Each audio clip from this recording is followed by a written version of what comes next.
Hello every one, welcome to target achievers. இப்போ நம்ம பார்த்துட்டு இருக்கிறது பாலிட்டியோட ப்ரீவியஸ் இயர் கொஷின்ஸ் தான் நம்ம பார்த்துட்டு இருக்கோம். அந்த பாலிட்டியில் இன்றைக்கி என்ன டாபிக் நம்ம பார்க்க போகிறோம் அப்படின்னு பார்த்தீங்கன்னா, ரைட் டு இன்ஃபர்மேஷன் ஆக்ட், அதாவது தகவல் அறியும் உரிமை சட்டம் ரிலேட்டடான கொஷின்ஸ் வந்து நம்ம பார்க்க போகிறோம். ஓகேவா? ஸோ இது பார்க்குறதுக்கு முன்னாடி சும்மா பேசிக்காக சில விஷயங்கள் நம்ம தெரிஞ்சுக்கலாம். இது ரைட் டு இன்ஃபர்மேஷன் ஆக்ட், தகவல் அறியும் உரிமை சட்டம். தகவல் அறியும் உரிமை சட்டம். ஓகே, இந்த தகவல் அறியும் உரிமை சட்டம்னா என்ன? ஃபஸ்ட்டு, ஒரு காமன் மேன் எந்த ஒரு அரசாங்க அமைப்பையும் கவர்மெண்ட் செக்டார்ஸ்லையும் அவங்களுக்கு வேண்டிய தகவல்களை வழங்க கோரலாம். இந்த இன்ஃபர்மேஷன் எனக்கு வேணும் அப்படின்னு சொல்லி அவங்க கேட்டு பெறதுக்கு பேர் தான் என்ன அப்படின்னு பார்த்தீங்கன்னா ரைட் டு இன்ஃபர்மேஷன் ஆக்ட், தகவல் அறியும் உரிமை சட்டம், ஆர்டிஐ அப்படின்னு சொல்லுவாங்க. ஓகேவா?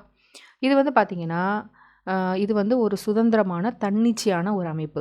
இந்த தகவல் அறியும் உரிமை சட்டம் இந்தியா முழுமைக்கும் நிறைவேற்றப்பட்டது. இது வந்து பார்த்திங்கன்னா இது ஒரு அடிப்படை உரிமையாகும்.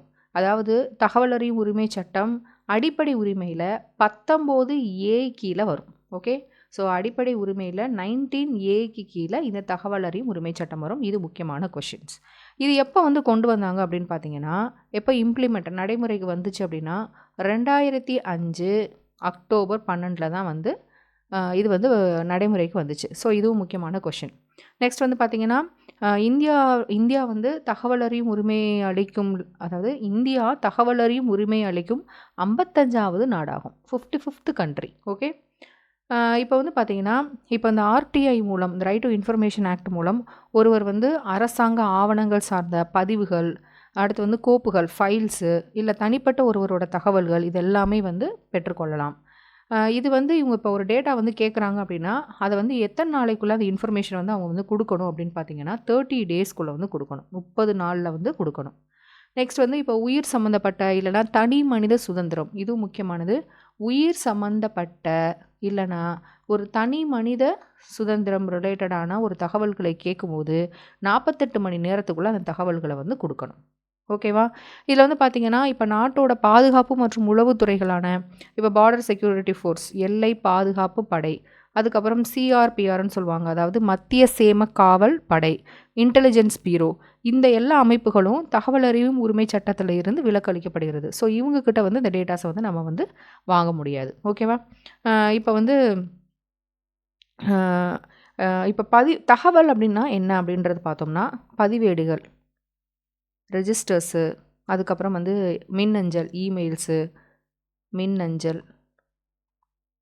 அடுத்தது தரவு பொருட்கள், டேட்டாஸு, ஆவணங்கள், ரெக்கார்ட்ஸு, ஒப்பந்தங்கள், இது எதாவது நம்ம என்னென்னு சொல்கிறோம்னா தகவல் அப்படின்றதையும் சொல்கிறோம். ஓகேவா? ஸோ இதுதான் பேசிக்கான தகவல் அறியும் உரிமை சட்டத்தில் ரொம்ப கம்மியான இன்ஃபர்மேஷன் தான். இவ்வளோ தான். இது தான் நம்ம கொஷின்ஸ்லேயே நம்ம பார்க்க போகிறோம். ஓகே, இப்போ நம்ம வந்து ப்ரீவியஸ் இயர் கொஷின்ஸில் பார்க்கலாம். ஓகே, ஃபர்ஸ்ட் கொஷின் பாருங்கள்.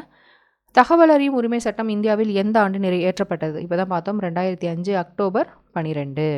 அடுத்த கொஷின், பொதுமக்களுக்கான அதிகாரி தகவல் அறியும் உரிமை சட்டத்தின் கீழ் விண்ணப்பம் பெற்ற பிறகு பதில் அளிப்பதற்கான கால வரம்பு. ஸோ 30 நாளில் வந்து இந்த இன்ஃபர்மேஷன் வந்து கொடுத்தாகணும். ஓகேயா? ஸோ 30 நாளில் இன்ஃபர்மேஷன் கொடுக்கல அப்படின்ற பட்சத்தில் அவங்க என்ன பண்ணலான்னா மேல்முறையீடு செய்யலாம். ஸோ அந்த மாதிரி கம்ப்ளைண்ட் பண்ணும்போது அவங்க வந்து டேட்டாவை அவங்க கேட்ட இன்ஃபர்மேஷனை கொடுக்காததுனால அவங்களுக்கு வந்து என்ன பண்ணுவாங்கன்னா ஃபைன் வந்து போடுவாங்க. ஓகே, நெக்ஸ்ட் கொஷின் பாருங்கள்.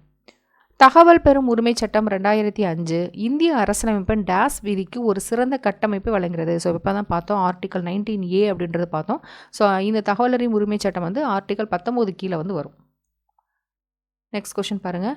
2005ஆம் ஆண்டு தகவல் பெறும் உரிமை சட்டம் டேஸ் அட்டவணைகள் கொண்டதாகும்.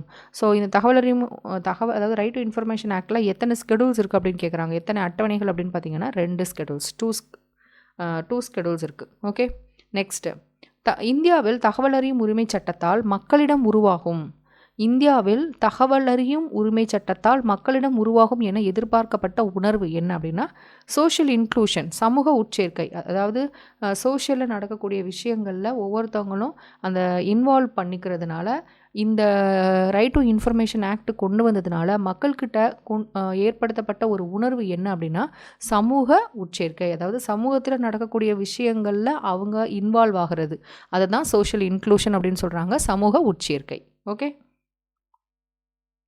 நெக்ஸ்ட்டு இந்த கொஷின் இப்போ தான் பார்த்தோம். தகவல் அறியும் உரிமை சட்டத்தின்படி தகவலை பெறுவதற்கான கால வரம்பு 30 நாட்கள். அடுத்ததாக தகவலை பெறும் கால வரையறை தொடர்பான கீழ்காணும் கூற்றுகளில் எது உண்மையாகும்? ஸோ இங்கே வந்து ஃபஸ்ட்டு 3 ஸ்டேட்மெண்ட்ஸுமே கரெக்டான ஸ்டேட்மெண்ட்ஸ் தான். ஃபஸ்ட் ஒன் பாருங்கள், விண்ணப்பத்த நாளிலேருந்து 30 நாட்கள். ஸோ நம்ம போய் அப்ளை பண்ணுறோம், அப்ளை பண்ணல 30 டேஸ்க்குள்ளே வந்து நமக்கு இன்ஃபர்மேஷன் வந்து அவங்க கொடுத்துடணும். ஒரு நபரின் வாழ்வு அல்லது சுதந்திரம். ஸோ அப்போ தான் நம்ம பார்த்தோம், ஒரு நபரோட வாழ்வு அல்லது சுதந்திரம் தொடர்பான தகவலுக்கு 48 மணி நேரத்தில் வந்து அந்த இன்ஃபர்மேஷனை வந்து கொடுக்கணும். இதுவும் கரெக்டு. உதவி தகவல் தொடர்பு அதிகாரியிடம் இருந்து தகவல் பெற, அதாவது உதவி தகவல் தொடர்பு அதிகாரியிடம் இருந்து தகவல் பெற வேண்டுமெனில் 5 நாட்கள் கூடுதலாகும். ஸோ இதுவுமே கரெக்டு தான். இந்த 3 இன்ஃபர்மேஷனுமே கரெக்டு தான். Next, right to information act எப்போ வந்துச்சு? அக்டோபர் 12, 2005 வந்துச்சு.